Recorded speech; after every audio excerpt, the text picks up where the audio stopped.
The alien admiral found his voice. Impossible. Our intelligence said, Your intelligence, Stone interrupted, was exactly what we wanted you to know. He leaned forward slightly. Did you really think a species capable of splitting atoms and landing on their moon within decades of first flight would show you their real capabilities? Did you think we'd reveal our ace in the hole to the first alien scout that came calling? Zexthai's blood ran cold. You've been watching us? We've been watching the galaxy for longer than you know. We've seen what the hegemony does to worlds that can't defend themselves. We've watched you enslave species, strip mine planets, commit to the void of space stretched endlessly around the alien armada, 1,000 points of light marking their vessels against the star-drunk darkness. Admiral Zexthai clicked his mandibles in satisfaction as he gazed at the tactical display. 300 warships, the largest fleet the hegemony had ever assembled. And their target?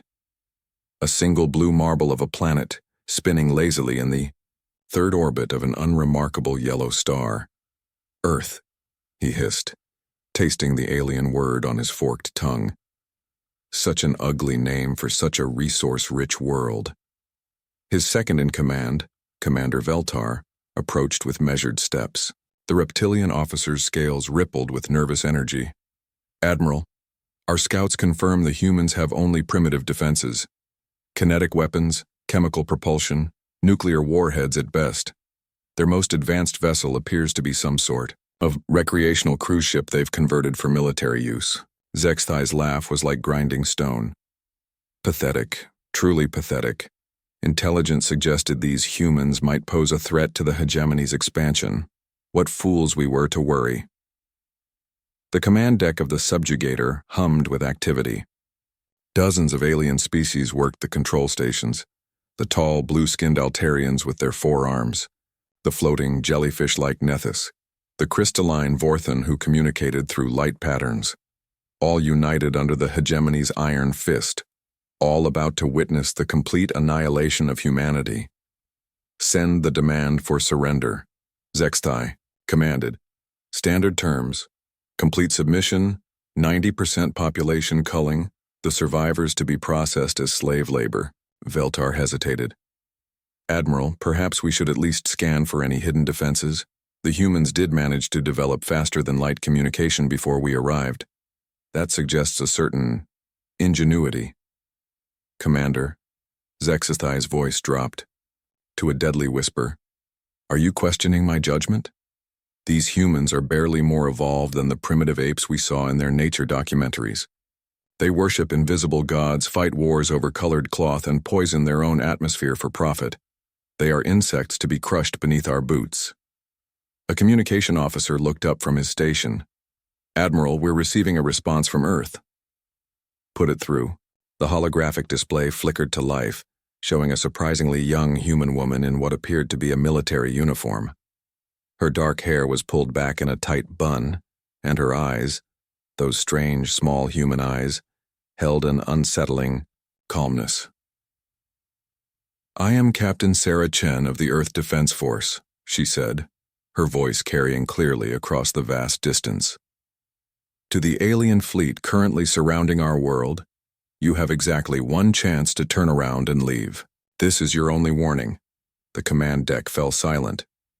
Then, slowly, laughter began to ripple through the alien officers.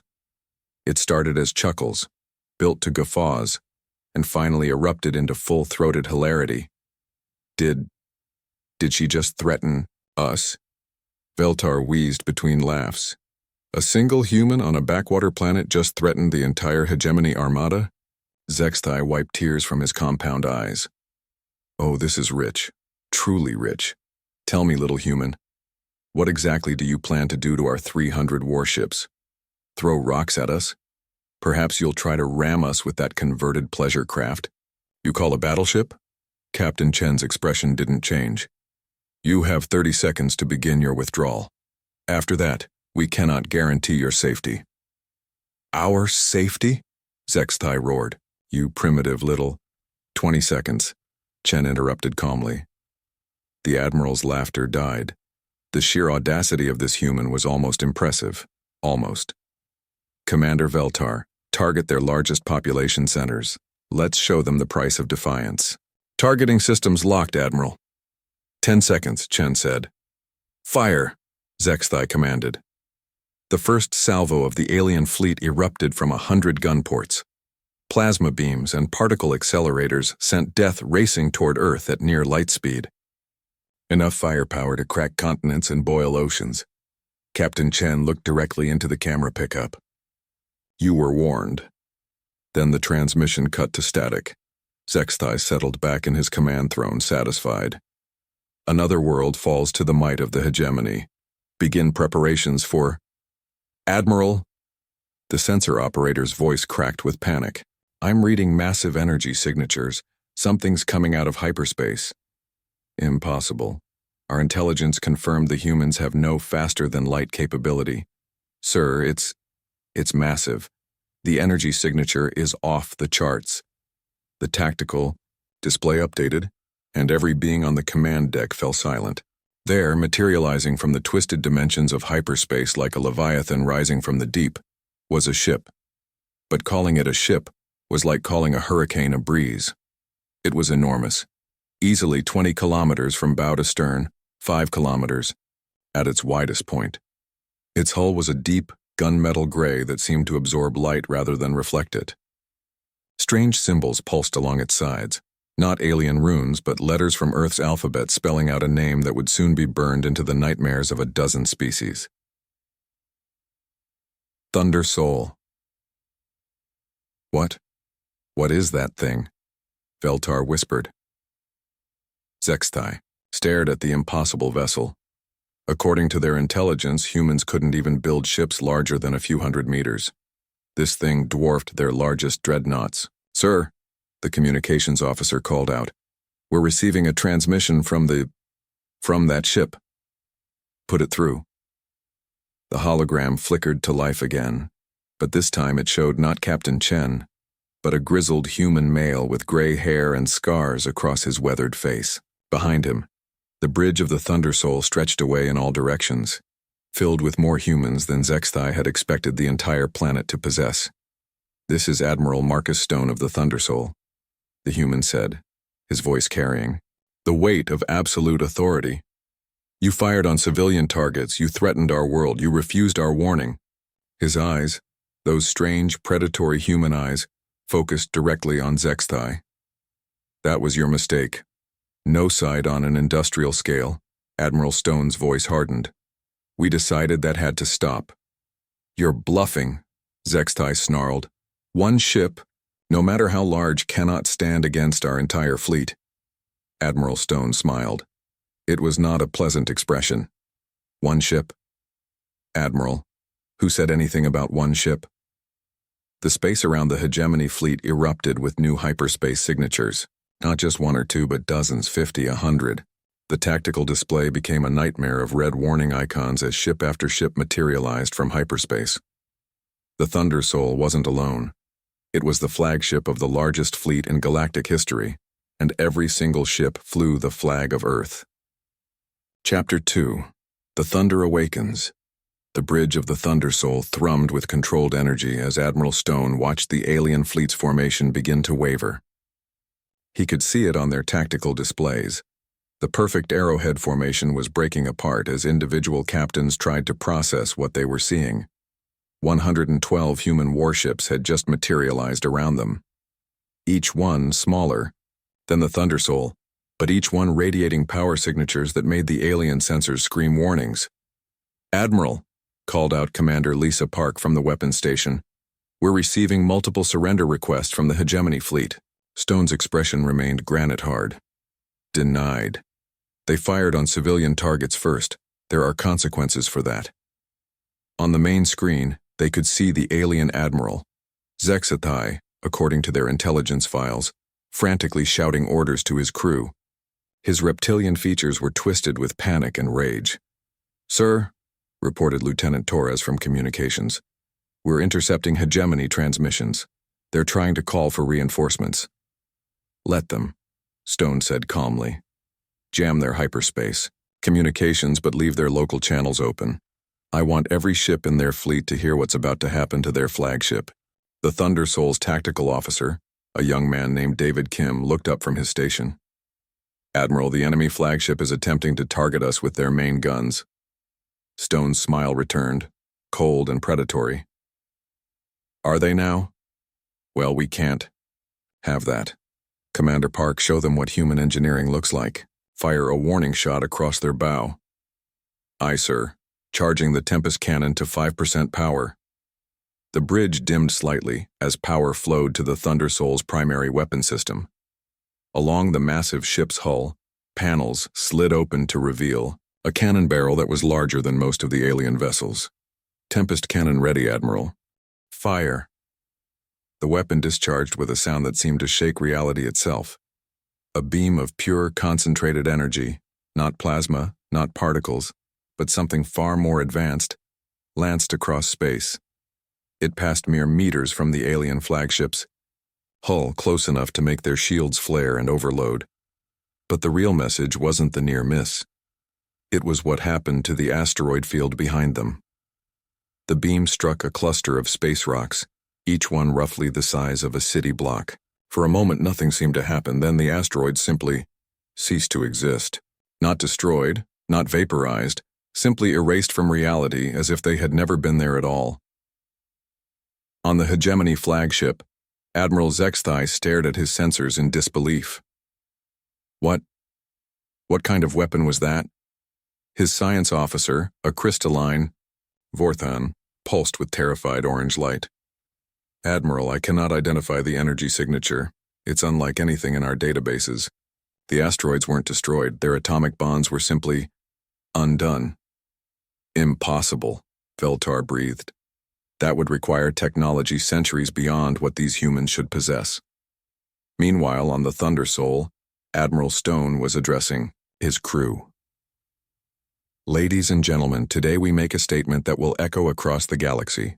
For too long, the hegemony has terrorized peaceful worlds, enslaved innocent species, and committed atrocities in the name of expansion. Today, that ends." He turned to face the main screen where the image of the alien fleet filled the display. "But remember, we're not here to become the very monsters we're fighting. We will show mercy to those who surrender, protection to those who ask for it, and justice to those who deserve it. We are human beings, and that means something." The crew responded with a chorus of "Aye, sir." That seemed to shake the massive ship's bulkheads. Back on the hegemony flagship, Zexthai was rapidly running out of options. "How many ships do they have?" he demanded. "Sensors are showing 112 confirmed vessels, Admiral," his tactical officer reported. "But, sir, some of these energy signatures don't match anything we've seen before. It's like they're using entirely different physics." "That's impossible." "Sir," the communications officer interrupted. "We're receiving another transmission from the human flagship." Admiral Stone's image appeared on the screen again, but this time he wasn't alone. Behind him stood representatives of dozens of different species, but not as slaves or servants. These beings wore human military uniforms, stood with human confidence, and looked at the camera with human determination. "Admiral Zexthai," Stone began, "allow me to introduce some friends of yours. This is Commander Salen, formerly of the Altarian Resistance Movement. This is Captain Thrix, who escaped from your labor camps on Vega 7. This is Lieutenant Kretok, whose family you enslaved on the Outer Rim." Each being stepped forward as Stone named them, and Zexthai recognized them all. They were supposed to be dead. The hegemony had crushed their rebellions, scattered their fleets, broken their spirits. "You see, Admiral," Stone continued, "when we learned about the hegemony's activities, we didn't just build a fleet. We started liberating your prisoners. We began freeing your slaves. We gave hope to those you had tried to crush." His voice hardened. "And they told us everything. Every atrocity, every war crime, every innocent life you've taken." The alien admiral felt his confidence cracking. What do you want?" "What we want is simple," Stone replied. "Complete and unconditional surrender of your fleet. Your crews will be repatriated to their home worlds, those that choose to leave. Your command staff will stand trial for war crimes. and the hegemony will cease all military operations beyond your core systems. You're insane, Zextai snarled. The hegemony controls half the galaxy. You cannot dictate terms to us. Stone's expression didn't change. Admiral, you have 30 seconds to surrender. If you refuse, we will disable your ships one by one and take you by force. If you fire on us again, or if you harm any of your crew in an attempt to escape. He paused, his eyes growing cold. Well, let's just say that warning shot was set to 5% power. Our main guns go up to 120%. The bridge of the hegemony flagship erupted in chaos. Officers shouted conflicting orders. Alarms blared, and the artificial gravity flickered as power systems struggled to maintain stability under the stress. Admiral, Veltar grabbed his commander's arm. We have to surrender. These humans, they're not what we thought they were. Zextai pulled free. Never. The hegemony does not bow to inferior species. He turned to his weapons officer. Target their flagship. All ships concentrate fire on that massive vessel. If we can destroy their command ship. Sir, the sensor operator interrupted. Multiple contacts are moving to intercept. The human escort ships are forming a defensive screen. On the Thundersoul's bridge, Commander Park looked up from her station. Admiral, the hegemony fleet is targeting us. Recommend we move to a safe distance. Stone shook his head. Hold position, Commander. Let them take their shot. Sir, trust me, Lisa, and trust our ship. The alien fleet opened fire. 300 warships unleashed everything they had at the Thundersoul. Plasma beams, particle accelerators, fusion torpedoes, and antimatter charges all converged on the massive human vessel. For a moment, space itself seemed to burn. When the light faded, the Thundersoul hung motionless in space, completely unharmed. Around it, a shimmering barrier of energy slowly dissipated, defensive shields that had absorbed the entire alien barrage without even flickering. On the hegemony flagship, the silence was deafening. How? Veltar whispered. How is that possible? Admiral, Stone's voice came through the communication system, calm and unperturbed. I tried to warn you, Admiral, but you chose the hard way. He turned to someone off-screen. Commander Park, if you would be so kind. With pleasure, sir. All ships, target hegemony engines and weapon systems only. We want prisoners, not corpses. What happened next would be remembered as the most one-sided battle in galactic history. The human fleet moved with impossible coordination, their ships dancing through space like they were alive. Their weapons, those strange reality-bending beams, struck with surgical precision, disabling alien vessels without destroying them. In less than 10 minutes, the entire hegemony armada was dead in space, their engines offline, their weapons neutralized, and through it all, the Thundersoul hadn't fired a single shot. Chapter 3. The price of arrogance. Admiral Zextai sat in his command chair, staring at the tactical display in stunned silence. Around him, his bridge crew worked frantically to restore power to their crippled systems, but he knew it was hopeless. The human weapons had been too precise, too advanced. They had struck exactly where they needed to, disabling every critical system while leaving life support intact. Casualties? He asked, his voice hollow. Minimal, sir, Veltar reported. 17 injured across the entire fleet. No fatalities. It's like they went out of their way to avoid killing us. Before Zextai could respond, the main screen flickered to life. But instead of Admiral Stone, the image showed Captain Chen, the same woman who had delivered the initial warning that the aliens had laughed at. Admiral Zextai, she said, her voice carrying the same unsettling calm it had held before the battle. This is Captain Chen. I'll be leading the boarding parties to secure your vessels. Boarding parties? Zextai snarled, finding his voice. Again. You think we'll just allow you aboard our ships? Chen's expression didn't change. Admiral, your airlocks are already opening. Your security systems have been remotely accessed and disabled. We'll be docking in approximately 5 minutes. She paused. I'd recommend you instruct your crew not to resist. We have no desire to hurt anyone, but we will defend ourselves if necessary. The transmission ended, leaving the alien bridge in stunned silence. Sure enough, warning lights began flashing as the ship's automated systems reported multiple airlock breaches. How is this possible? Veltar demanded. Our security protocols are unhackable. The encryption alone would take centuries to break. Not if you understand the underlying mathematics, came a new voice from the entrance to the bridge. Everyone turned to see Captain Chen walking calmly onto the command deck, flanked by 2 human marines in advanced armor. Behind them came a figure that made several of the alien crew gasp in recognition. Commander Selen, the Altarian resistance leader they had thought dead for over a decade. "Hello, Admiral," Selen said, his forearms folded across his chest. "It's been a while." Zexthai rose from his chair, his scales rippling with rage. "You're supposed to be dead. We executed you after the Altair rebellion." "You executed someone, yes," Selen replied calmly. "My twin brother, actually. He volunteered to take my place so I could escape and join the humans. His sacrifice allowed me to help liberate dozens of worlds from hegemony control." Captain Chen stepped forward. "Admiral Zexthai, by the authority granted to me by the Earth Defense Force and the Galactic Liberation Alliance, you are under arrest for crimes against sentient life, including but not limited to genocide, slavery, and the systematic destruction of civilian populations. You have no authority here," Zexthai spat.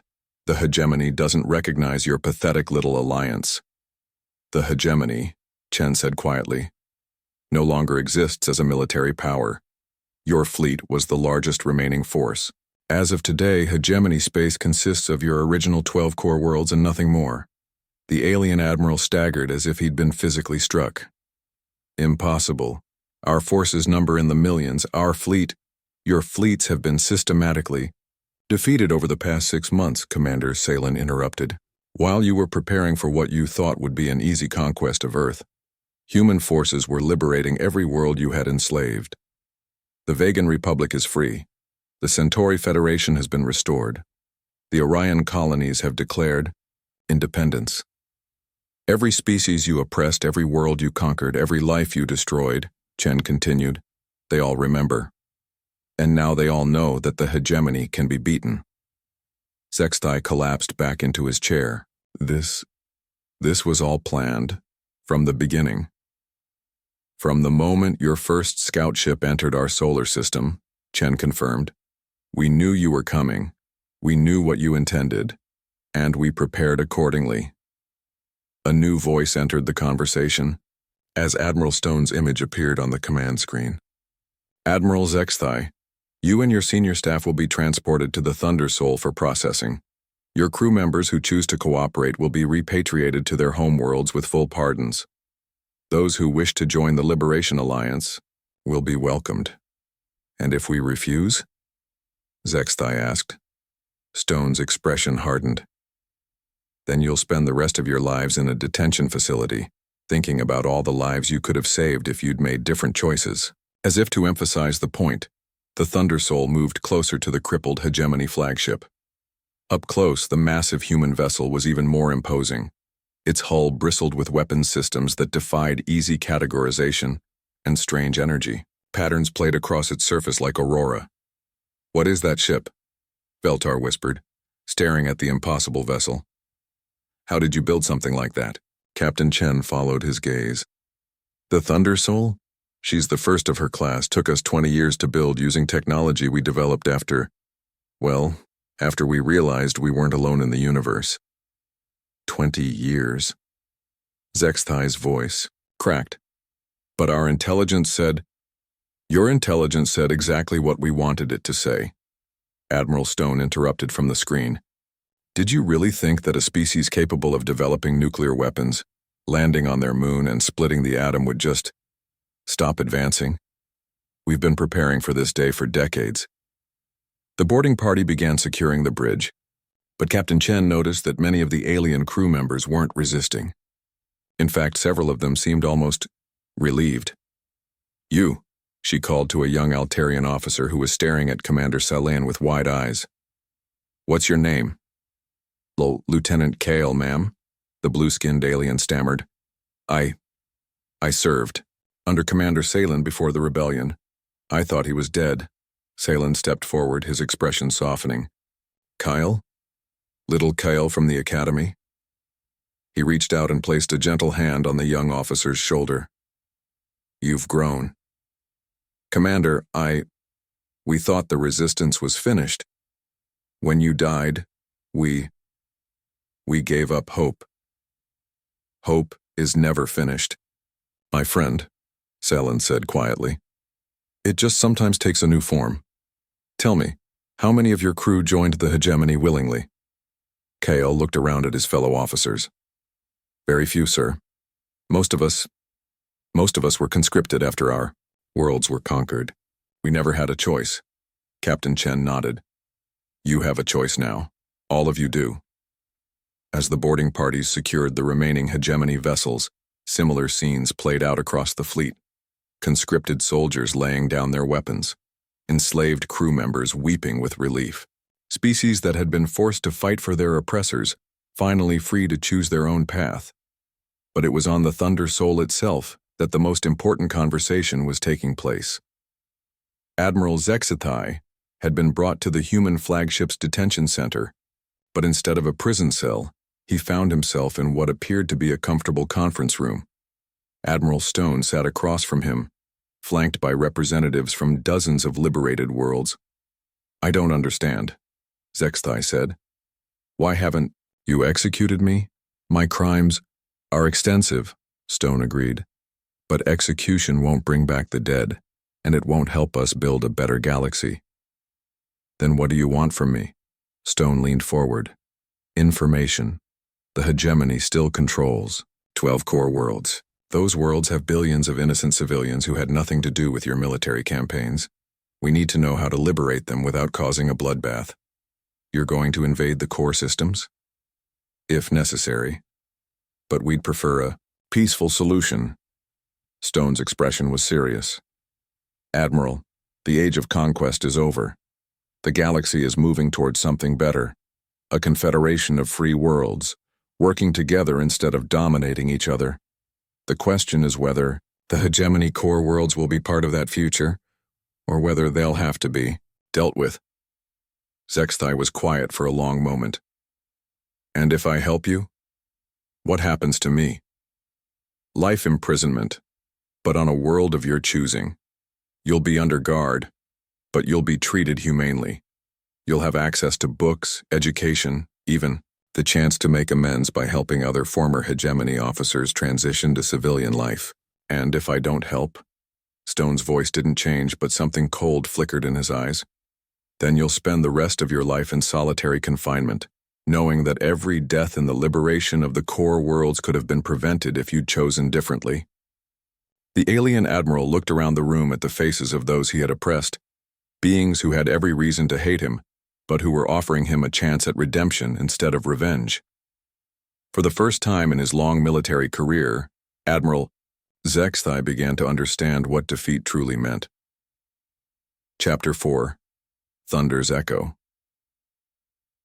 3 months after the Battle of Earth, Admiral Stone stood on the observation deck of the Thunder Soul, watching as the last hegemony prison ship docked with the massive human vessel. Through the transparent aluminum windows he could see the liberated prisoners, thousands of beings from dozens of species, all of whom had been scheduled for execution before the human fleet arrived. That's the last of them, Captain Chen reported, joining him at the window. 12,000 former prisoners, all requesting asylum with the Liberation Alliance. Stone nodded. Any word from the core worlds? The Hegemony Council agreed to the terms this morning. Complete withdrawal from all conquered territories, reparations to be paid to displaced populations, and full access for humanitarian missions. In exchange, the core worlds maintain their independence and local governance. And Admiral Zexithai? Chen's expression was unreadable. He's adapting. His intelligence has been invaluable in locating hidden prison camps and supply depots. Dr. Martinez thinks he's genuinely beginning to understand the magnitude of what the hegemony did. Stone turned from the window. What about the fleet? Are we ready for the next phase? The Thunder Soul and her sister ships are fully operational. The liberated worlds are contributing their own vessels to the Alliance fleet. At last count, we have over 400 ships from 37 different species. As if summoned by their conversation, the door to the observation deck opened and Commander Salan entered, followed by a figure that made both humans do a double take. It was Lieutenant Kale, the young Altarian officer they had encountered during the boarding of the Hegemony flagship, but he was wearing the uniform of the Liberation Alliance.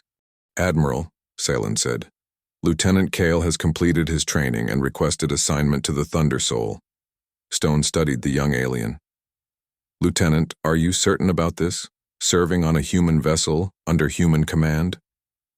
Kale stood straighter. "Sir, 3 months ago I was a conscript in an army I never chose to join, fighting wars I never believed in.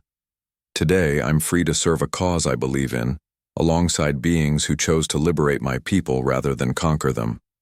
I've never been more certain of anything in my life." "Welcome aboard, Lieutenant," Stone said, extending his hand in the human gesture of greeting. Kale shook it firmly. Captain Chen activated her communicator. "All hands, this is the captain.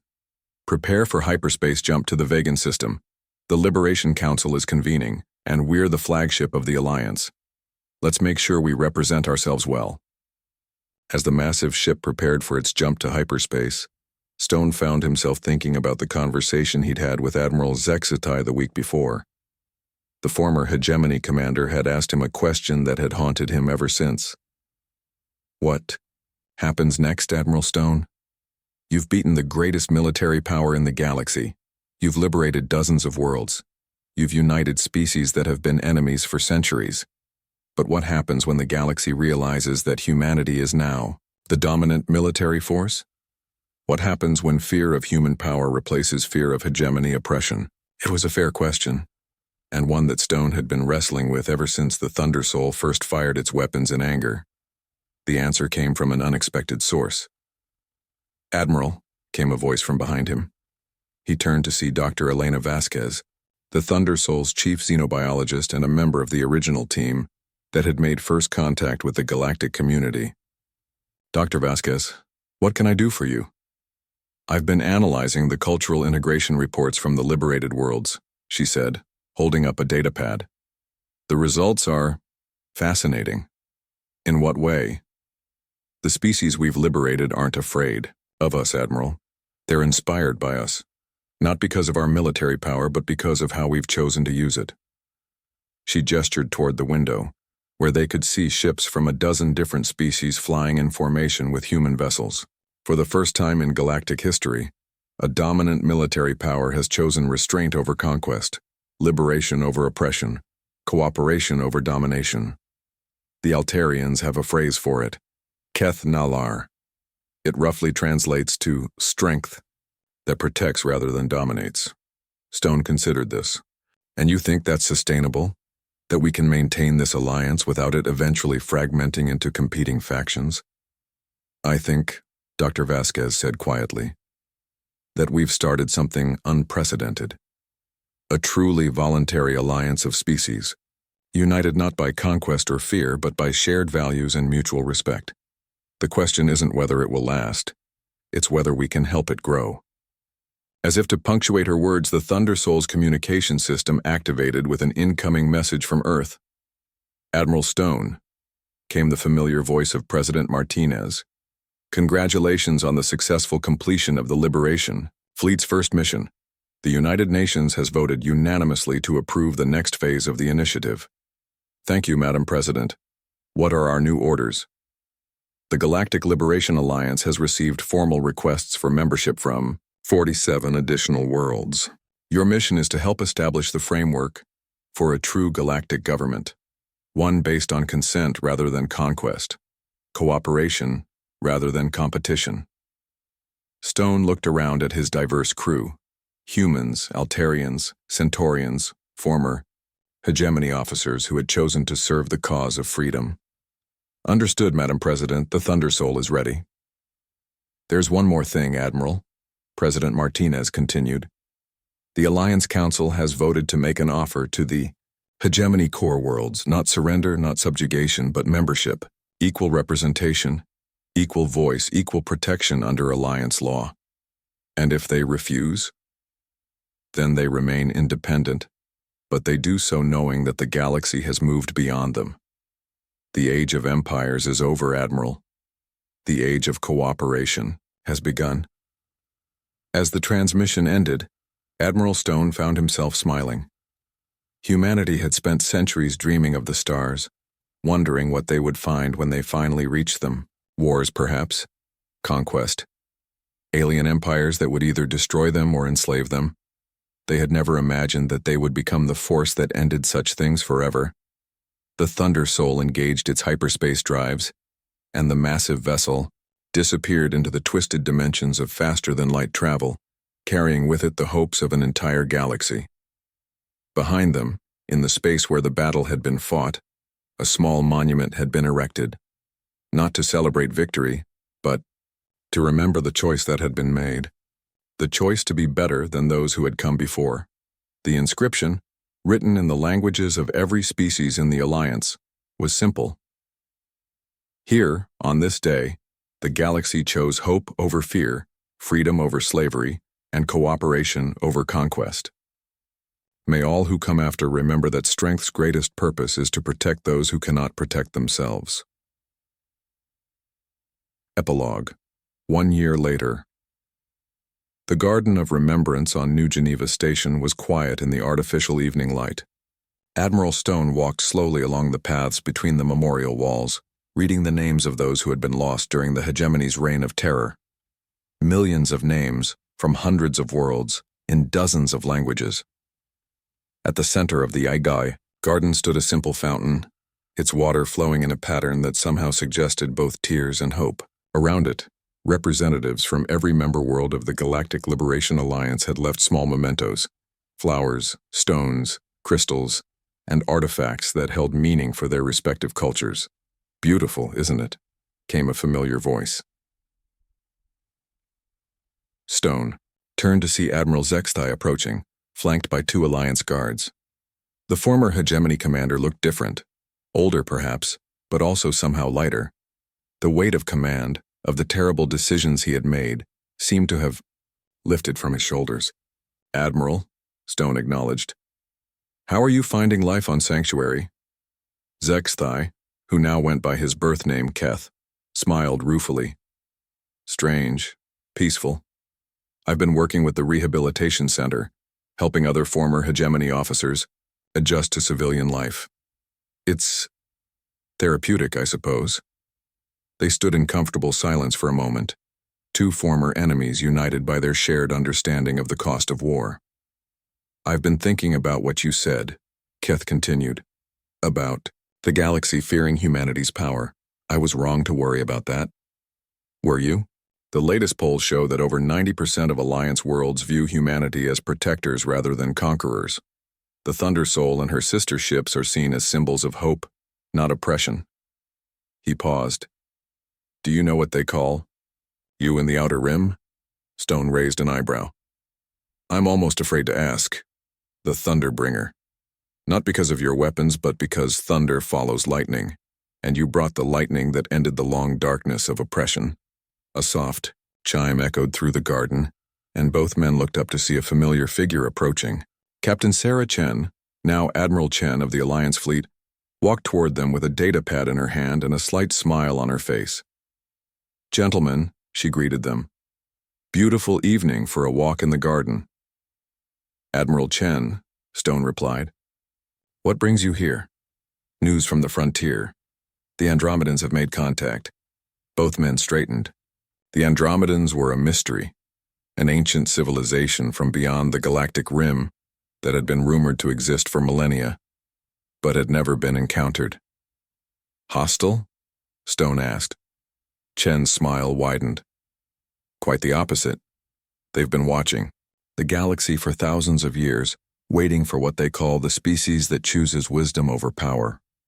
They want to meet with the Alliance leadership." "And they think that's us?" "Admiral, they specifically requested to meet with the humans who built ships of thunder but chose to heal rather than harm." She handed him the data pad. "Their message is extraordinary." Stone read the translated communication, his eyebrows rising with each line. "They're offering to share their technology. Their knowledge of the universe beyond our galaxy? In exchange for what we've already given freely, proof that intelligence can evolve beyond the need for domination. Keth listened to this exchange with growing amazement. A year ago, I commanded the most powerful military force in known space. Today, that force has been surpassed not by conquest, but by the simple choice to be better than what came before. Admiral Stone closed the data pad and looked up at the artificial stars visible through the station's transparent dome. Somewhere, out there, the Thunder Soul and her sister ships patrolled the space lanes, ensuring that never again would species be enslaved or worlds be conquered by force. The Andromedans want to meet in 6 months, Chen continued. Neutral space, full diplomatic protocols. They're calling it the Council of Thunder and Stars. Poetic, Stone mused. Any idea what they're like? Ancient, powerful, and according to their message. Greatly pleased by the galaxy's choice to embrace the Thunder Soul of wisdom, rather than the lightning flash of conquest. As if summoned by their conversation, a low, harmonic sound echoed through the station, the deep, resonant note that announced the arrival of a major vessel. Through the dome, they could see it materializing from hyperspace, the Thunder Soul herself, returning from a humanitarian mission to the outer colonies. Even at a distance, the massive ship was awe-inspiring. But more than its size or power, what made it truly remarkable was what it represented. The moment when humanity had been given the choice between becoming conquerors or protectors, and had chosen protection. I should get back, Admiral Stone said. The crew will want to debrief. From their mission, of course, Chen replied. But Marcus? She used his first name, something she rarely did. Take a moment to appreciate what we've accomplished. A year ago, the galaxy was ruled by fear.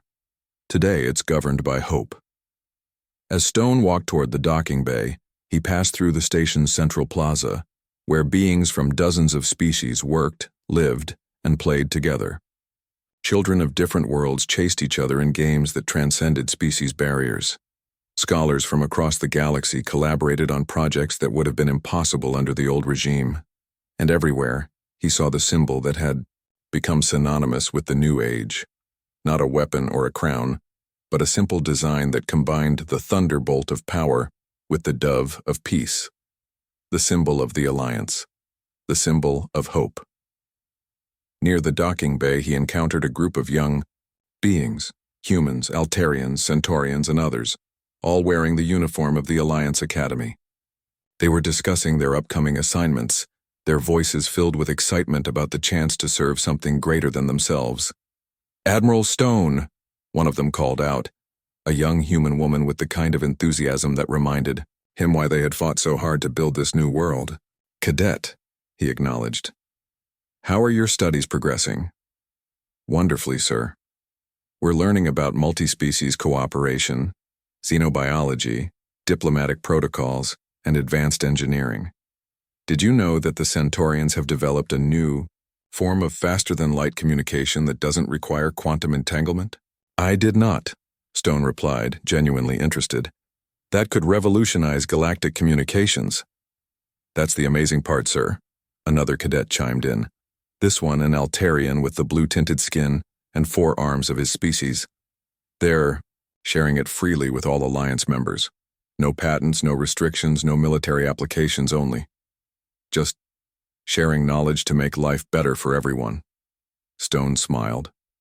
That's what the Alliance is all about, Cadet. The free exchange of ideas, technology, and culture for the betterment of all species. As he continued toward the Thunder Soul's docking bay, Stone reflected on how much had changed. The galaxy had gone from a place where species hoarded their advantages and used them to dominate others, to a place where knowledge was shared freely and progress benefited everyone. The Thunder Soul loomed larger as he approached, her hull gleaming under the station's lights. Along her sides, the names of every world that had been liberated were inscribed in their native scripts. It was a long list and growing longer every month as more species chose to join the Alliance. Welcome back, Admiral. Captain Chen had caught up with him. How did the mission go? Successfully, came the familiar voice of Commander Park as she descended the ship's ramp.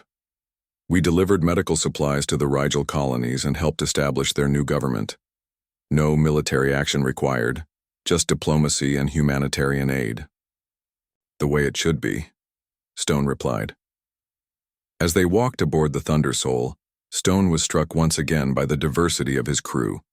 The bridge was staffed by beings from a dozen different worlds, all working together with the kind of efficiency that came not from fear or rigid hierarchy, but from mutual respect and shared purpose. "Admiral," called out Lieutenant Kale from the communication station, "we're receiving a priority message from Earth." "Put it through." The main screen flickered to life, showing President Martinez in her office overlooking the rebuilt United Nations complex. Behind her, the flags of 200 worlds flew alongside the traditional flags of Earth's nations. "Admiral Stone," she began, "I hope you're sitting down. We've just received confirmation of something extraordinary. More extraordinary than ancient aliens wanting to make contact?" Martinez smiled. "The Hegemony Core worlds have voted to join the Alliance, all 12 of them, unanimously. They want to formally apologize for their past actions and contribute to the new galactic order." Stone sat down heavily in his command chair. "All of them?" "Every single one.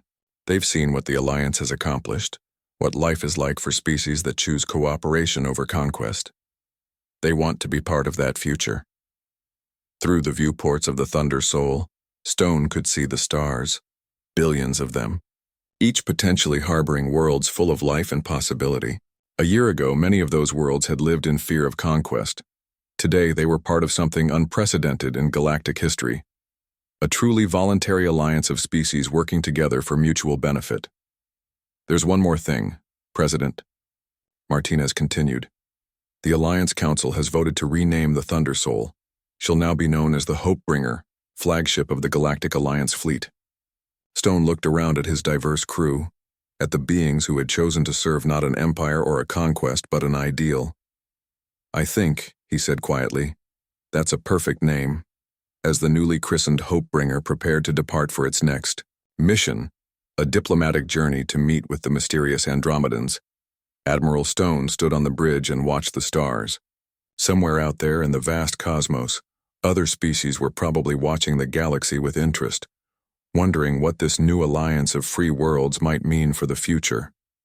The age of empires was over. The age of cooperation had begun, and it had all started with a single choice. When faced with overwhelming force, humanity had chosen to protect rather than conquer, to liberate rather than enslave, to build rather than destroy.